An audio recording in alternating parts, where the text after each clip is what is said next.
Hello, I am Tato Cat. Welcome to my channel. Today we are playing Ace Academy. Previously we hung out with Sho and his brosips, and Cowdy got us together to form a sponsor talk meeting thing, and we left our phone in our pilot, in our gear, and then we had to go back to school, and that is where we left off. The high school student, they're not high school students, college students being a hazard.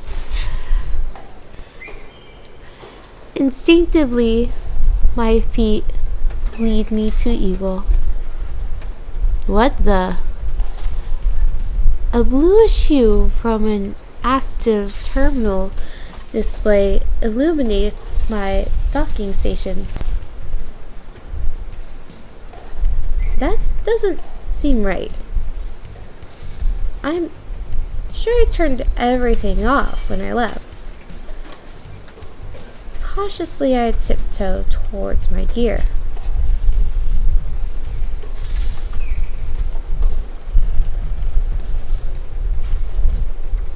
Is this Valerie?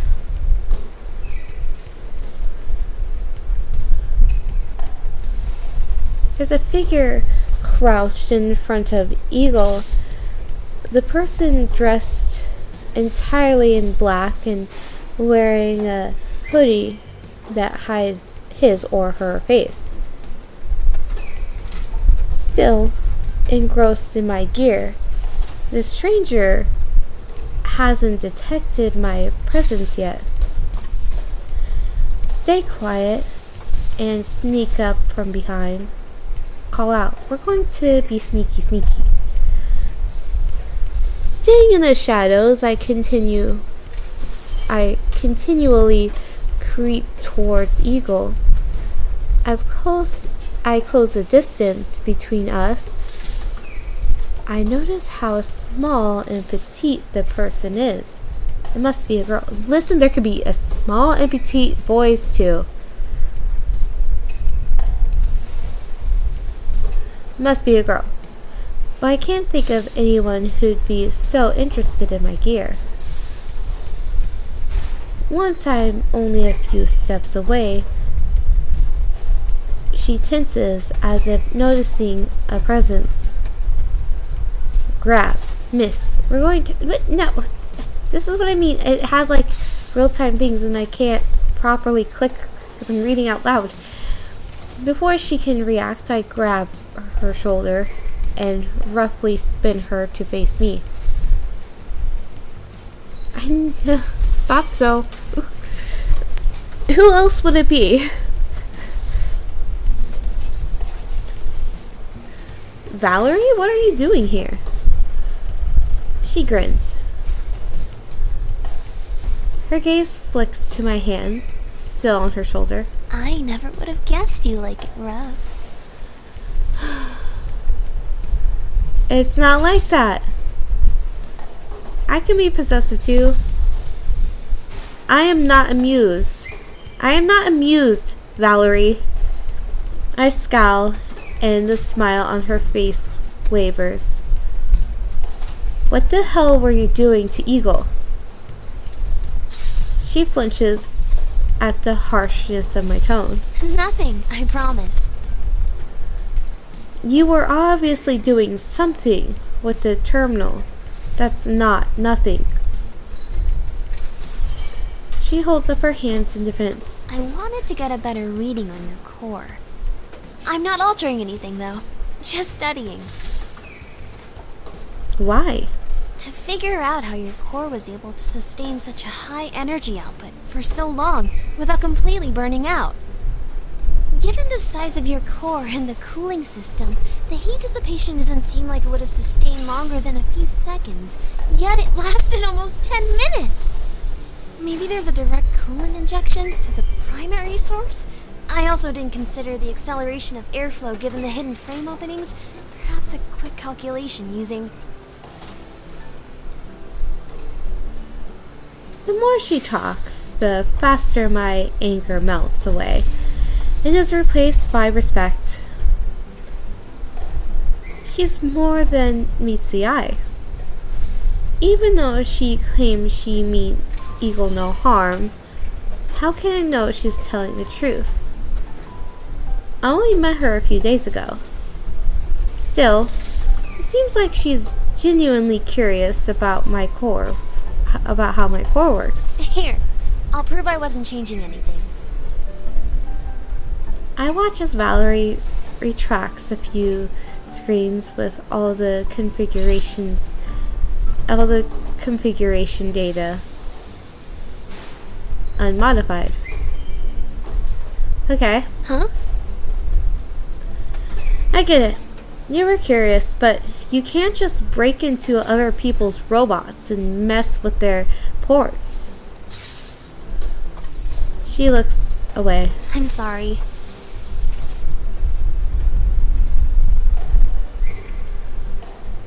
We're silent. Then she looks sideways at me. So, I guess you wouldn't want to know that your primary weapon can actually benefit from an airflow exhaust here and here. What?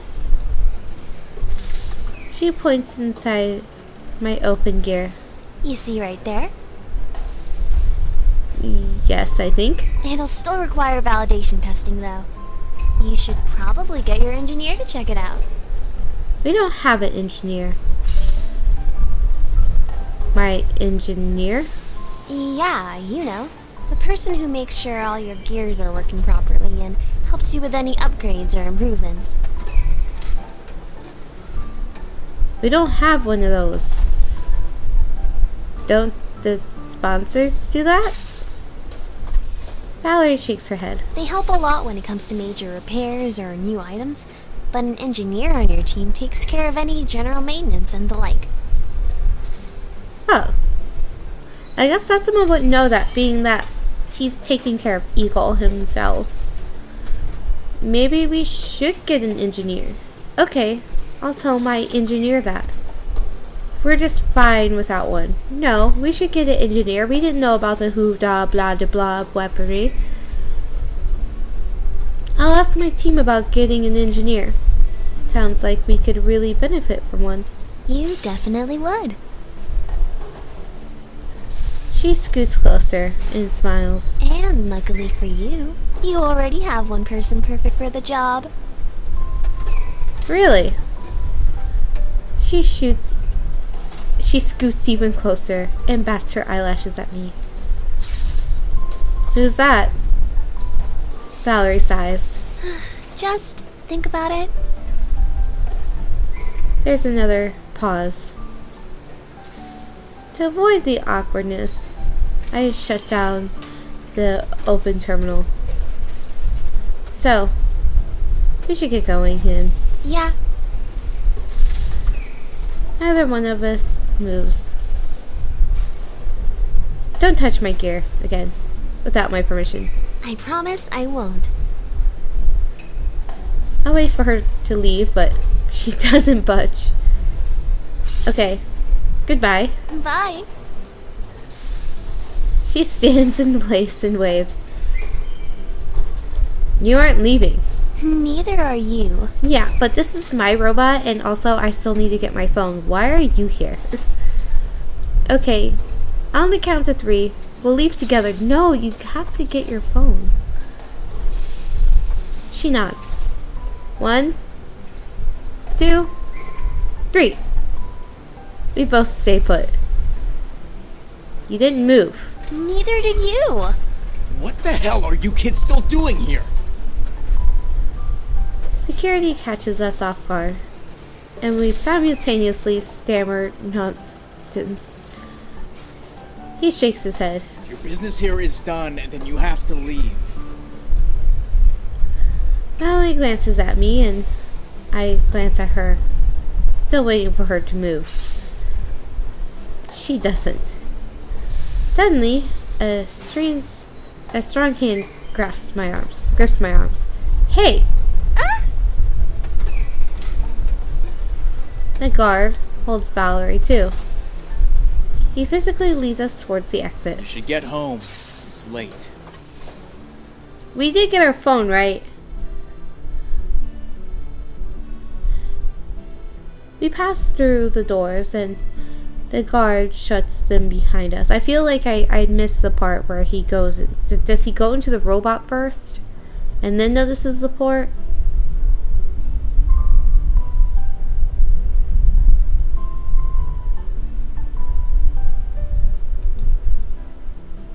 Oh, that just hides the thing. That must be it. Let's pretend it is. And I just missed it while I was reading.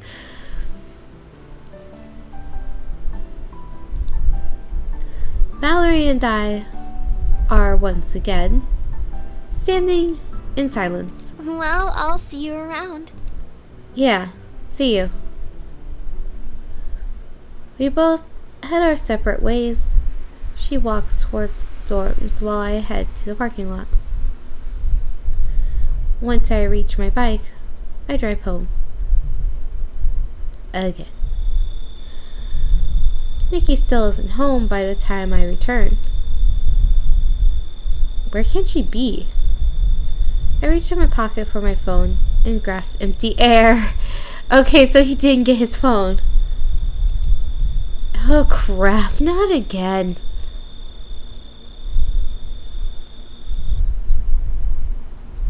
Do we wake up on time? So our alarm clock isn't our phone?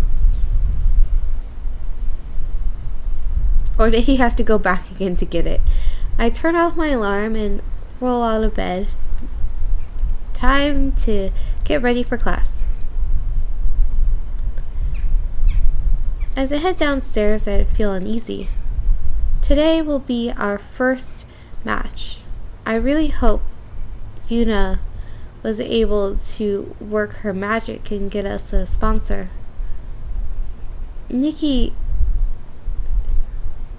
is rummaging in the living room, and I smile when I see her.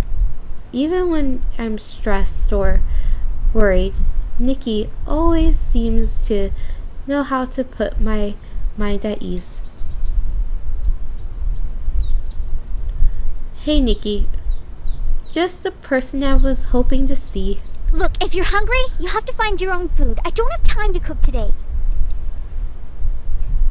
She doesn't pause to look at me when she speaks, but continues gathering what she needs for the day. Not quite the welcome I was expecting. You okay? Yes, just in a hurry. Oh, do you need a ride to school? She freezes, then rolls on me. Oh, now you offer me a ride? A little too late for that. She throws her book into her bag. She doesn't seem okay. Oh, is it that time of the month again? What crawled up on her butt and died? These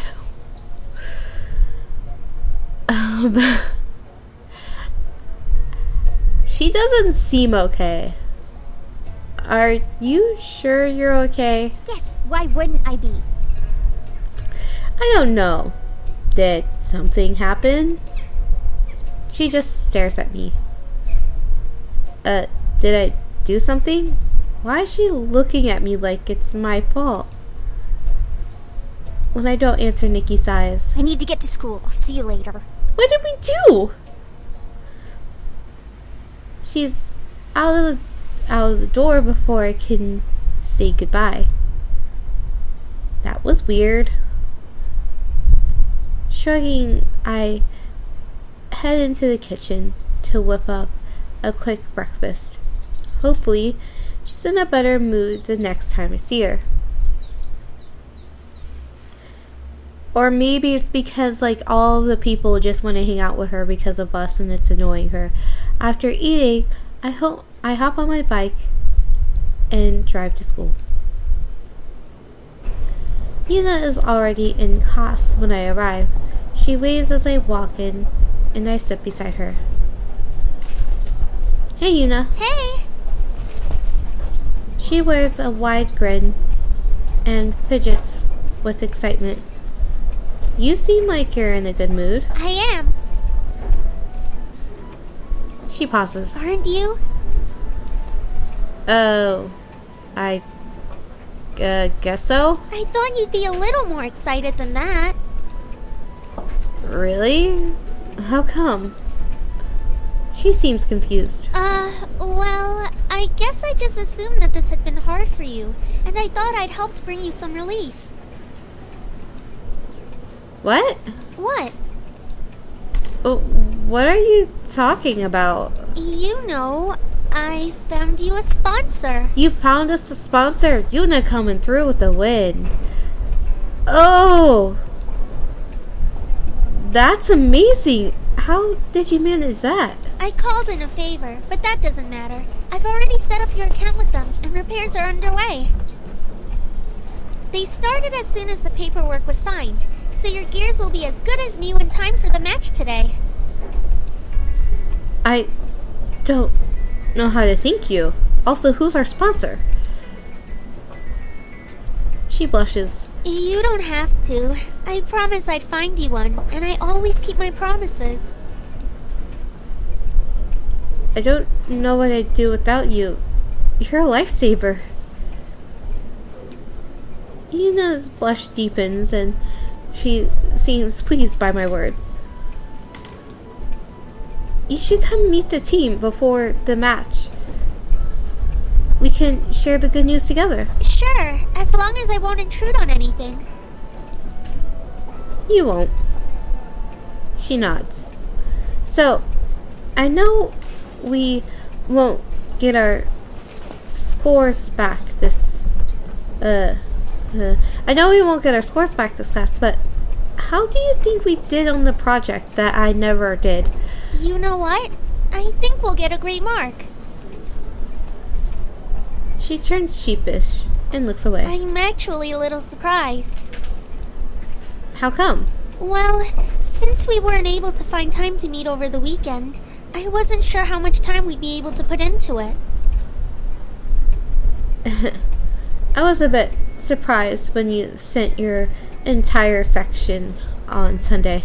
I was surprised when you finished your half first. We completed the project before the weekend even ended. She smiles warmly at me. I'm really glad that I was able to have you as my partner. Now, I'm the one feeling a bit shy. A little shy, even.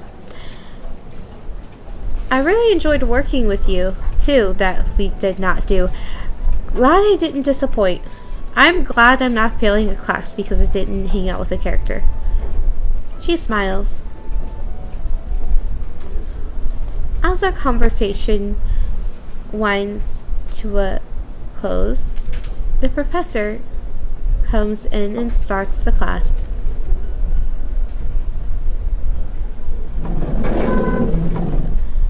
The professor wraps up the lesson and students begin to file out of the classroom. I gather up my belongings and head out the class. I want to text my team, but when I reach to my pocket, I find empty air. Damn. My phone's still in my gear, which is still undergoing repairs. Yunna walks beside me. How much longer do you think it will be until the repairs are done? Probably most of the afternoon. That's how long it usually takes if I remember correctly. Okay. Is something wrong? I don't want to tell her my phone is in there. That might bring up some awkward questions about what it's doing in there. I recall the team's reaction from yesterday and am confident my decision to avoid the topic. I'm just eager to check up on my gear. She nods understandingly, a small smile on her lips. When should I come meet the team? How about once the repairs are done, we can meet in front of the hangar and I'll let you in. Great, I'll see you then. Yunna slings her bag over her shoulder and heads off.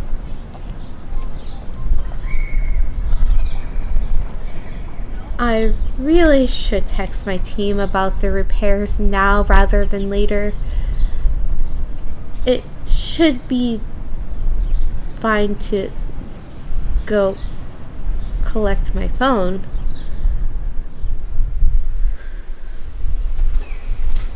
I make my way to the hangar, but Eagle isn't in its usual dock. They must have moved it so they could complete the repairs without any chance of accidentally harming the surrounding gears.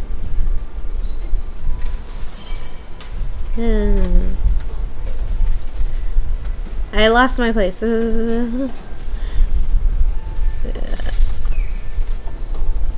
Oh, I guess not. So this just seems longer. I thought they just added a thing. I circle around the hangar until I come upon an enclosed area in a far corner, well away from the park's gears. As I approach, I can hear the whirl of machinery muffled through the heavy doors, which are open ajar. I peek inside and see Eagle and Emerald surrounded by a group of mechanics. I push on the doors, but before I can enter, one of the mechanics jogs over to me. Sorry, only personnel may enter here. My gear is there. My gear is here. Then it's undergoing repairs right now. I know, but I need to get something from my gear. You can get it when repairs are complete. Actually, I need it now. Why? What is it? This is so embarrassing. Make up something. Just let me get it. I wouldn't say just let me get it, but I feel like it's justified that they're like, let's not endanger you. This is so embarrassing. I mumble out my response. It's my phone. I left it in the cockpit. What? My phone. What is your phone doing in your gear? I was charging it. The mechanic crosses his arms. Your gear is not a charging station. It is when you don't have a phone charger. I know. He sighs. Alright. Which gear is yours? I point to Eagle. Wait here. Thank you. He closes the door. After a few minutes, he returns with my phone in his hand. Thanks. Is there anything else? No. Thanks again. He nods and shuts the door. As I walk towards the exit, I unlock my phone and am greeted by 13 messages. They're all from Nikki. Now that I think about it, I don't remember if I saw her last night. Opening them up, I read them in succession. Hello, my favorite big brother. How would you feel about picking me up from Megumi's tonight? Did you get my last text? Cooking class is almost over and I really like to go hang out with Megumi. She can give me a ride over, but can you give me a ride home? Question mark. Is that a no? Question mark, question mark, question mark. If you don't want to get me, then you should just say so. Fine. I'll take the bus. Are you mad at me? What did I do? Whatever it is, I'm sorry. Please don't be mad at me anymore. Dude, why are you ignoring me? Just tell me. Well, okay. I literally make all your meals, and you can't even do this one little favor for me? Stop being such a jerk. I'm on the bus now. Thanks to someone. Guess whose team now? Guess whose team now has a sponsorship, and their gears are already under repairs. Oh, that last text was sent from Yunna this morning before class.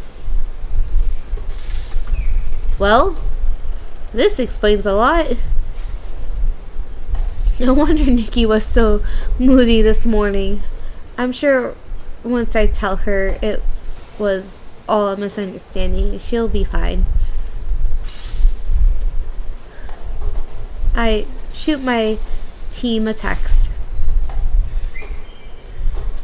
Gears are undergoing repairs. Meet in the hangar in 2 hours.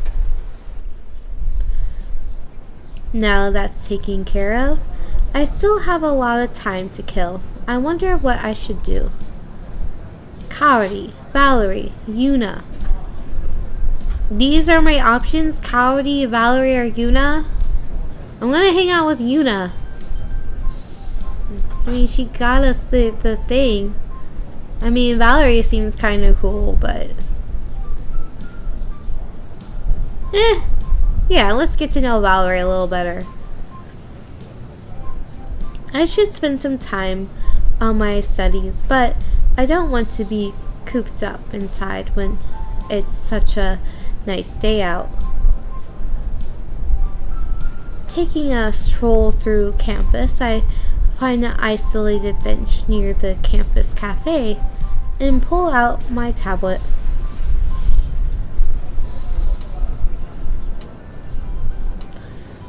Maybe I'll take a look at my first assignment for my foreign exchange international bridging class.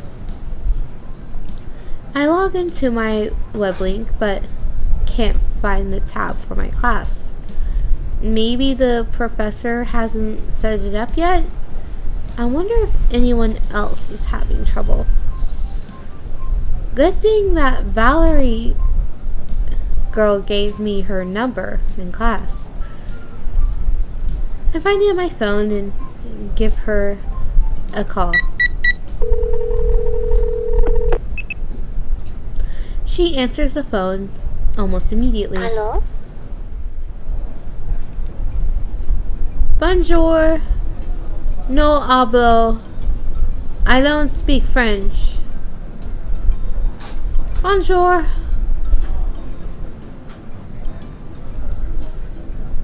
She giggles at my attempt. Your accent is adorable. Also, where is your accent? Are you French, Valerie, or do you just speak French? Oui, oui, mademoiselle. I guess I'm going to mispronounce it. Oui, oui, oui, mademoiselle. What's up? Are you able to access the Foreign Exchange International Bridging class web link? This is why you called me? Yes. Why else would I call? She sighs. Hold on. Let me log in. I wait in silence while she types on the line. Yeah, I can see it. What? What's the assignment? The professor wants us to go off campus and explore the city of Isokaze. She pauses, and then her voice turns into a silk. Oh, now I understand why you called. Yes, I would love to. What? Love to what? Be your partner. partner? Like, for life? She laughs. Slow your roll, mister. We haven't even gone on a date yet. So, partner for... Partner for the project, silly. We can work in pairs. Oh. Exploring the city with another person would make more fun than going alone. That's questionable. So we'll see how our non-date date goes with Valerie in the next episode. And Tail Cat. Have a wonderful morning, evening, afternoon.